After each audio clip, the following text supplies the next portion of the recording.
Welcome back to our channel, where ancient wisdom meets the rhythm of modern life. Today's topic touches on something we all wonder about from time to time. Why do some people seem to be born lucky? Why do they seem calm, content, and connected from the start, even if they haven't done anything particularly extraordinary? If you've ever found yourself wondering why certain individuals exude lightness and positivity no matter their circumstances, this video is for you. We are going to dive into the Buddhist teachings on innate virtue and the unseen roots of what we often call good fortune. In every community, there's always someone who stands out, not because they're the loudest or the richest, but because they seem to live in a state of flow. Their relationships are warm, their opportunities consistent, and their disposition graceful. These people don't fight for the spotlight. They don't need to. Their presence alone carries a quiet power. Buddhism explains this phenomenon with the concept of good roots, or virtuous seeds, planted in past lives. In Buddhist terms, these people are said to have innate virtue, or spiritual foundations laid over lifetimes. Just like a tree grows straight if the sapling is well formed, our lives follow the pattern of past intentions. The good fortune some are born with isn't random, it's the blossoming of seeds planted in former existences.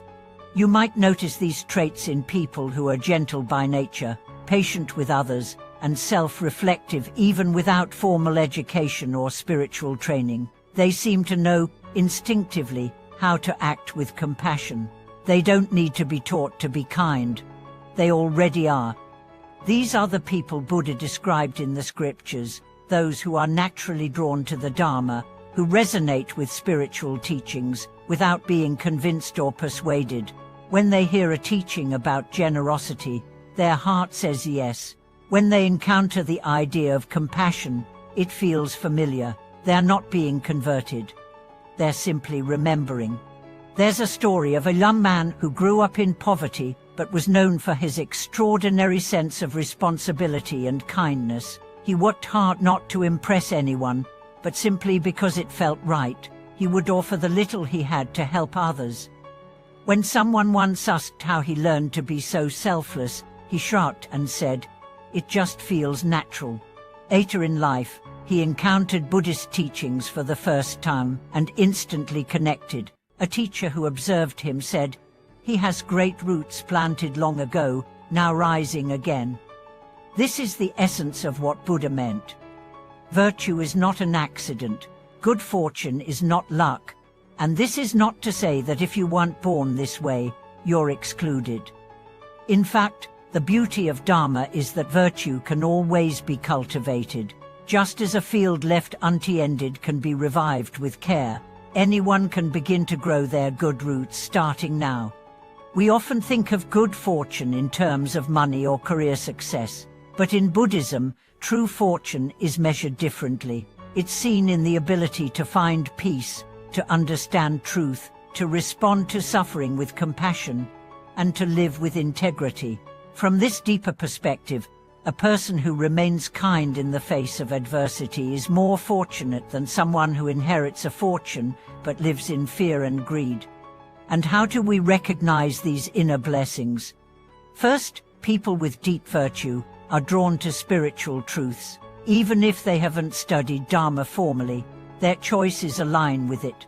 They're not perfect, but they have a natural humility. They listen more than they speak. They value honesty over gain.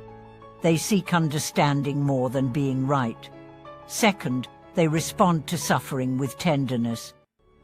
When they see someone hurting, they don't look away. They feel a pull to help, not for show, but from a quiet knowing. This compassion is not manufactured. It's embedded. Third, they live with contentment. Even when their lives are modest, they radiate peace. They may not have much, but what they do have, they cherish. They don't crave what others have. They're not constantly in comparison. Their joy is rooted, not reactive. Fourth, they are consistent. Their kindness doesn't fluctuate based on who's watching. They are the same whether praised or criticized. They don't perform goodness, they embody it.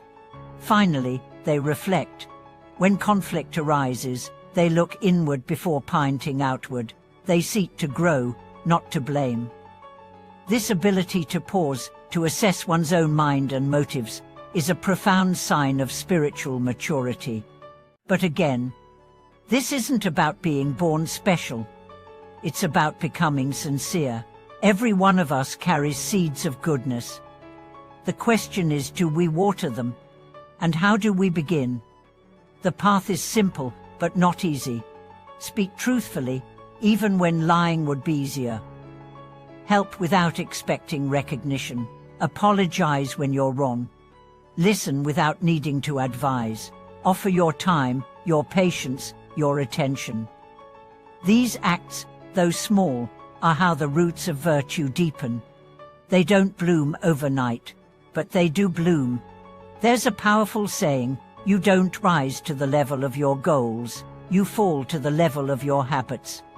And habits of virtue, no matter how small, reshape the entire structure of your life. Like a river carving stone, kindness repeated carves through even the hardest circumstances. I once met a man in his 70s who'd spent his entire adult life in service. He wasn't famous, he had no titles, but everywhere he went, people smiled. He told me that when he was younger, he had been full of anger. It took the death of a friend for him to awaken to the fragility of life. He began volunteering, meditating, and choosing peace over pride. Over time, his entire aura changed.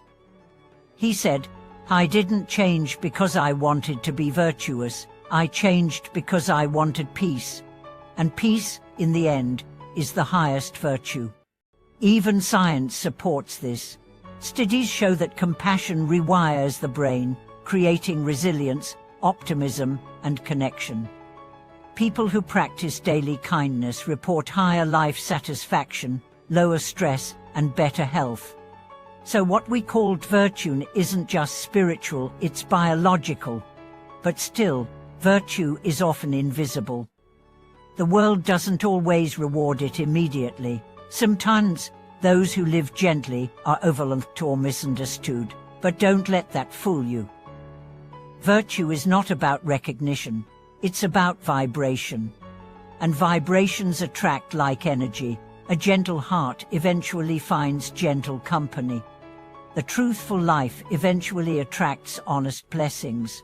It's also important to note that developing virtue doesn't mean suppressing your humanity. You can still feel anger, fear, doubt. Virtue is not perfection. It's the decision to choose awareness even in your imperfections, to breathe before reacting, to pause before judging, to ask, what is the most compassionate response available to me right now? That question alone, asked daily, can change your destiny. And if you're a parent, understand this, your children don't need you to be perfect, they need you to be real. If they see you striving for kindness, owning your mistakes, and honoring your values, they will absorb that far more than any lecture. So what kind of person is born with good fortune? The one who has chosen, life after life, moment after moment, to nurture the seeds of truth, compassion, and clarity. And what kind of person becomes fortunate? The one who starts today. Whether you've been on a spiritual path for decades or you're just beginning, remember this, you are not broken. You are becoming. Every kind act, every breath of awareness, every moment of silence is part of your unfolding. Trust that. Keep walking. Keep choosing light.